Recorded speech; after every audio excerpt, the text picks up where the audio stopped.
नमस्कार दोस्तों, एक और नई कहानी में मैं आपका हार्दिक अभिनंदन और स्वागत करता हूं। दोस्तों, आज की कहानी बहुत ही ज़्यादा रोचक है और रामायण से ली गई है। दोस्तों, कहानी को पूरा सुने और वीडियो को लाइक और चैनल को सब्सक्राइब जरूर से कर दें। दंडक वन में विराट वध। सीता और लक्ष्मण के साथ राम ने दंडक वन में प्रवेश किया। वहाँ पर उन्हें ऋषि मुनियों के अनेक आश्रम दृष्टिगत हुए। वह क्षेत्र अत्यंत मनोरम था।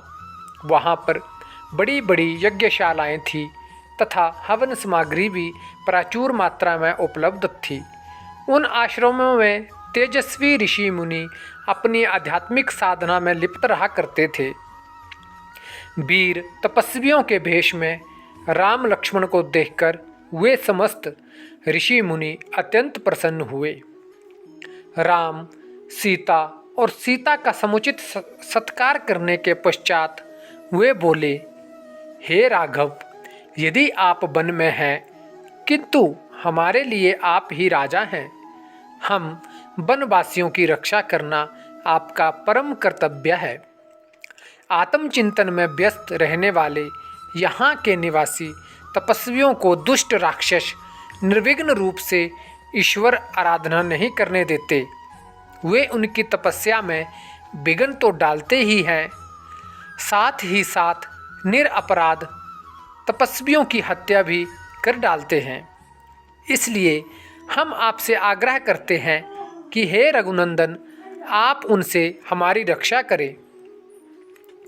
रामचंद्र ने उन्हें आश्वस्त किया कि वे शीघ्र ही इन राक्षसों का विनाश कर इस क्षेत्र को निरापद कर देंगे। वहाँ से उन्होंने महावन में प्रवेश किया, जहाँ नाना प्रकार के हिंसक पशु और नर भक्षक राक्षस निवास करते थे। ये नर भक्षक राक्षस ही तपस्वियों को कष्ट दिया करते थे। कुछ ही दूर जाने के बाद बागंबर धारण किए हुए एक पर्वताकार राक्षस दृष्टिगत हुआ। वह राक्षस हाथी के समान चिंगाड़ता हुआ सीता पर झपटा। उसने सीता को उठा लिया और कुछ दूर जाकर खड़ा हो गया। उसने राम और लक्ष्मण को संबोधित करते हुए कहा, तुम धनुष बाण लेकर दंडक वन में घुस आए हो।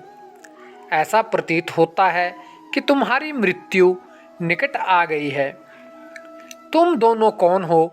क्या तुमने मेरा नाम नहीं सुना? मैं प्रतिदिन ऋषियों का मांस खाकर अपनी क्षुधा शांत करने वाला विराट हूँ। तुम्हारी मृत्यु ही तुम्हें यहाँ ले आई है। मैं तुम दोनों का अभी रक्तपान करके इस सुंदर स्त्री को अपनी पत्नी बनाऊंगा। उसके दंभयुक्त वचनों को सुनकर राम लक्ष्मण से बोले, भैया, विराट के चंगुल में फंसकर सीता अत्यंत भयभीत एवं दुखी हो रही है। मेरे लिए यह बड़ी लज्जाजनक बात है कि कोई अन्य व्यक्ति उसका स्पर्श करे। पिताजी की मृत्यु तथा अपने राज्य के अपहरण से मुझे इतना दुख नहीं हुआ जितना आज भयभीत सीता को देखकर हो रहा है। मुझे यह भी नहीं सूझ रहा है कि इस दुष्ट से सीता की कैसे रक्षा करूं। राम को इस प्रकार दीन वचन कहते हुए सुनकर लक्ष्मण ने क्रुद्ध होकर कहा, भैया, आप तो महापराक्रमी हो। आप इस प्रकार अनाथों की भांति क्यों बात कर रहे हैं? मैं अभी इस दुष्ट राक्षस का संहार करता हूं। फिर विराट से बोले, हे दुष्ट, अपनी मृत्यु के पूर्व तू हमें अपना परिचय दे और अपने कुल का नाम बता।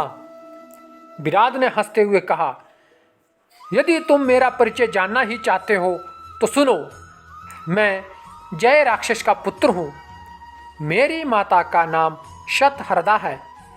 मुझे ब्रह्मा जी से यह वर प्राप्त है कि किसी भी प्रकार का अस्त्र शस्त्र ना तो मेरी हत्या कर सकता है और ना ही उनसे मेरे अंगों को छिन्न भिन्न कर सकते हो। यदि तुम इस स्त्री को मेरे पास छोड़कर चले जाओ तो मैं तुम्हें वचन देता हूँ कि मैं तुम्हें नहीं मारूंगा। विराट के वचन से क्रोधित राम ने उसे तत्काल तीक्ष्ण बाणों से भेदना आरंभ कर दिया। राम के बाण विराट के शरीर को छेद कर रक्त रंजित हो पृथ्वी पर गिरने लगे। इस प्रकार जब घायल होकर विराट त्रिशूल ले राम और लक्ष्मण पर झपटा तो दोनों भाइयों ने उस पर अग्नि बाणों की वर्षा आरंभ कर दी, किंतु विराट पर उनका कुछ भी प्रभाव नहीं पड़ा। वे केवल उसके त्रिशूल को ही काट सके। फिर जब भयंकर तलवारों से दोनों भाइयों ने उस पर आक्रमण किया तो वह सीता को छोड़ राम और लक्ष्मण को दोनों भुजाओं में पकड़कर आकाश मार्ग से उड़ चला। राम ने लक्ष्मण से कहा, भाई, हमें जिस ओर यह राक्षस ले जा रहा है बिना विरोध के हमें उधर ही चले जाना चाहिए, यही हमारे लिए उचित है। विराट द्वारा राम लक्ष्मण को ले जाते देख सीता विलाप करके कहने लगी, हे राक्षस राज, इन दोनों भाइयों को छोड़ दो, मैं तुमसे प्रार्थना करती हूँ। सीता के आर्तनाद करने पर क्रोधित होकर दोनों भाइयों ने विराट की एक एक बाह मरोड़कर तोड़ डाली। वह मूर्छित होकर पृथ्वी पर गिर पड़ा। लक्ष्मण उसे सचेत कर के बार बार उठाकर पटकने लगे। वह घायल होकर चित्कार करने लगा। तभी राम बोले, लक्ष्मण, वरदान के कारण यह दुष्ट मर नहीं सकता, इसलिए यही उचित है कि हमें भूमि में गड्ढा खोदकर इसे बहुत गहराई में गाड़ देना चाहिए। लक्ष्मण गड्ढा खोदने लगे और राम विराट की गर्दन पर पैर रखकर खड़े हो गए। तब विराट बोला, प्रभो, वास्तव में मैं तुम्बूर नामक गंधर्व हूँ। कुबेर ने मुझे राक्षस होने का श्राप दिया था। मैं शाप के कारण राक्षस हो गया था। आज आपकी कृपा से मुझे उस शाप से मुक्ति मिल रही है। राम और लक्ष्मण ने उसे उठाकर गड्ढे में डाल दिया और गड्ढे को पत्थर आदि से पाट दिया। सारा वन प्रांत उसके आर्तनाद से गूंज उठा। दोस्तों, अगर आपको ये कहानी अच्छी लगी हो तो आपसे निवेदन है कि आप इसको लाइक और चैनल को सब्सक्राइब जरूर से करें। आपका दिन शुभ हो। धन्यवाद।